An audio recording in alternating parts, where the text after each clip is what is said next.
Hello, everybody. My name is May Doldalal, and my blog is yesfinanciallyfree.com. Today, we are talking about The Alchemy of Finance by George Soros, and we are doing a summary of the new introduction. Now, if you don't know who George Soros is, he's a billionaire. The book says he's chairman of Soros Fund Management, with Soros as the principal investment advisor to the multi-billion-dollar quantum group of funds. Soros' flagship quantum fund is recognized as the most successful investment fund ever, returning an average 31% annually for more than 30 years. He is also an important philanthropist since 1979. His charitable foundations are active in more than 50 countries and spend nearly $500 million each year to support projects in education, public health, civil society development, human rights, and many other areas. He also survived the Nazis in Hungary during the Holocaust. So this is going to be fun. I've been reading this book. This is my new reading, and the introduction was a little dense. So I'm going to help summarize it for you. So if you're having issues with it, we'll tackle it together. But he is a very intelligent, interesting man, and he has great results. So let's talk about him. If you don't know who I am, my name is May Doldal. I have this great blog, yesfinanciallyfree.com, which is going to have the full summary right there. So you just have to click the link below this video, whether you're on Facebook or on YouTube. If you're not a subscriber, subscribe to the channel. If you're not a fan, like the fan page. And if you're not on my email list, go to the blog, yesfinanciallyfree.com, put in your first name and email address, hit the big red yes button, and you will get the free ebook, Working Parents Guide to Financial Freedom, sent directly to your inbox. And you'll be on my email list, and you'll know exactly what I'll be talking about every day, when I'll be live, what the topics will be, all the replay links, everything you need, plus resources to free masterminds that I have going on, all that emailed to you every weekday. So I live in Honolulu, Hawaii with my 7-year-old son and my husband, Jamel. We own 2 properties. They're both in Waikiki. We live in one. The other one's a business. Now, I didn't always own property. Back in 2011, I had over $40,000 in credit card debts, no property, okay? I was not really good with money. By 2016, I paid off all those credit cards, and we had improved our family's net worth by $500,000. We're making almost $500 a month in passive income. And I quit my job. I was working full-time at a wonderful bank here in Hawaii. I quit. My last day was December 23rd, 2016. I created a business called Finance Freedom Mastermind.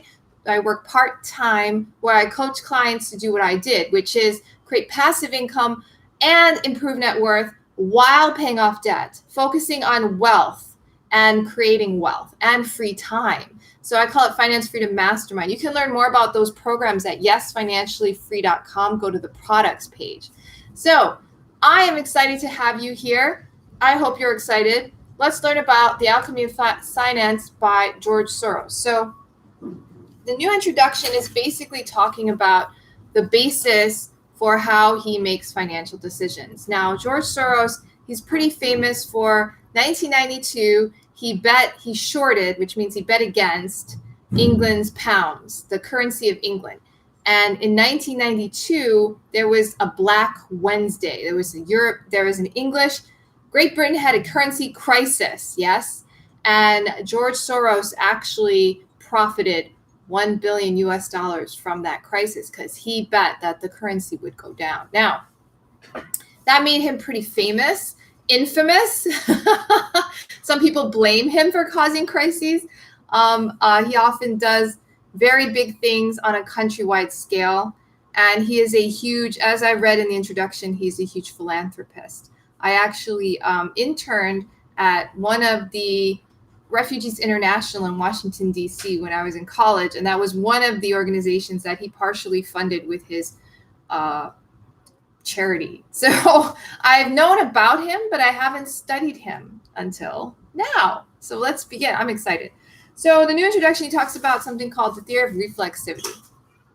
And he basically says that there is this thing called the scientific method, right? And there's this thing in financial markets, this theory that is everything goes to equilibrium, and then supply and demand, there's these nice supply and demand curves. If supply goes up, and then demand might go down, and if demand goes up, and the supply go down, and then it affects the price, right? So if there's more of something and there's less people interested, the price will go down. But if there's less of something like toilet paper and there's a huge demand, the price will go up, right? That's what we saw during COVID. And welcome to the live, guys. So this is the law of supply and demand. There's all these nice curves that say that the economy and prices and everything will balance out at the right level if you just leave everything alone, okay? So that's like the current trending understanding of economics, okay? I hope you understand that. So he says that's bunk. It's not true. I have a better theory, and it's called reflexivity, and it's based on the philosophy by Karl Popper, Popper, I think. Anyway, it basically says that human understanding is imperfect, okay? We don't know. Hi, Sadat, welcome. We don't know what is actually going on all the time, okay? People just don't know, but we make decisions, right? We make decisions on what we think is true, and you could have a situation happen and 5 different people look at it and have 5 different truths, and everybody knows this, right? People look at things and they draw their own conclusions. They react differently, yeah? And what might seem to be a fact to one person is an opinion to someone else, right? So he's saying, how do you navigate through that, right? If you know that when people look at things and people see things, the situation changes, reality changes, and their actions reflect what they think is their own reality, which is flawed, right? So you guys understand the basic principle? That's basically what he's saying.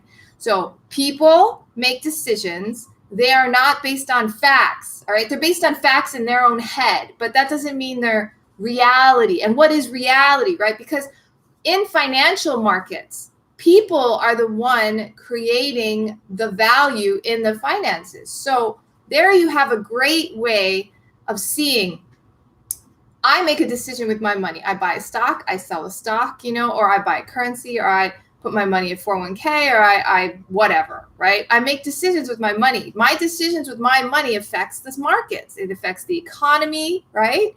All people buying and selling creates the economy. So you have this whole financial market system based on individuals making financial decisions.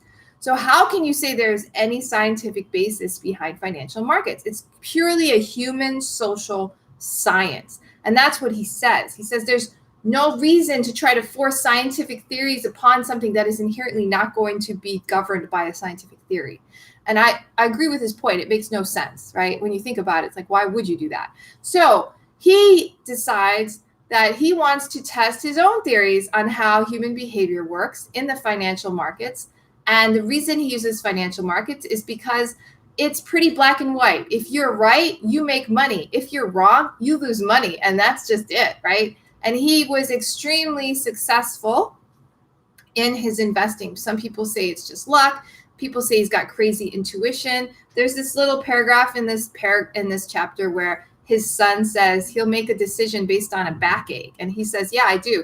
Like, my back aches really bad, I'll get out of an investment. Even if the investment is still going up, I will get out. And then I'll figure out why I got out later, right? He says he'll go into an investment first and then figure out if it's good. So, and then he takes very little time to invest. Like, he has to go from country to country to figure out whether it's a good investment or not in that country, right? He takes about 48 hours to study the country, but he doesn't want to take too long because he doesn't want to get invested in the facts. He just wants to figure out what's going on so he can make a decision. Doesn't want to get too involved. And so he makes a decision. Then he figures out if the decision was a good one after the fact. And the reason he does this, and this is actually very ingenious, is he says, if I look at the information from that vantage point, I've done my 48 hours of research, I've looked at it, and I've decided it's a good investment, that means other people have looked at it too and made the same decision. So I'm going to make this investment, and then I'm going to study it more and see if that was a good idea. And if it's not a good idea, I'm going to pull out because I'm going to block in the profit, because that'll be before other people, hopefully it'll be before other people realize it was a bad investment, right? And if it's a good one, then I got in at a good time because I got in at a low price. So it's interesting the way he talks about it. I was like, wow, I've never thought of it that way, but that makes a lot of sense, right? So just get in quickly and then figure out if you need to get out. And I actually did that this morning. I saw something that was a good investment yesterday. I got in, and today I realized I didn't like it, and I got out and I pulled a profit for me and my son. I didn't even realize I was doing that, but it was funny to read that. So anyway, that's a quick introduction, a summary of the new introduction by The Alchemy of Finance by George Soros. Go ahead and read it yourself. You might take a couple readings, but it's good. Have a great day, and click on the link below. Subscribe to the YouTube channel if you haven't already. And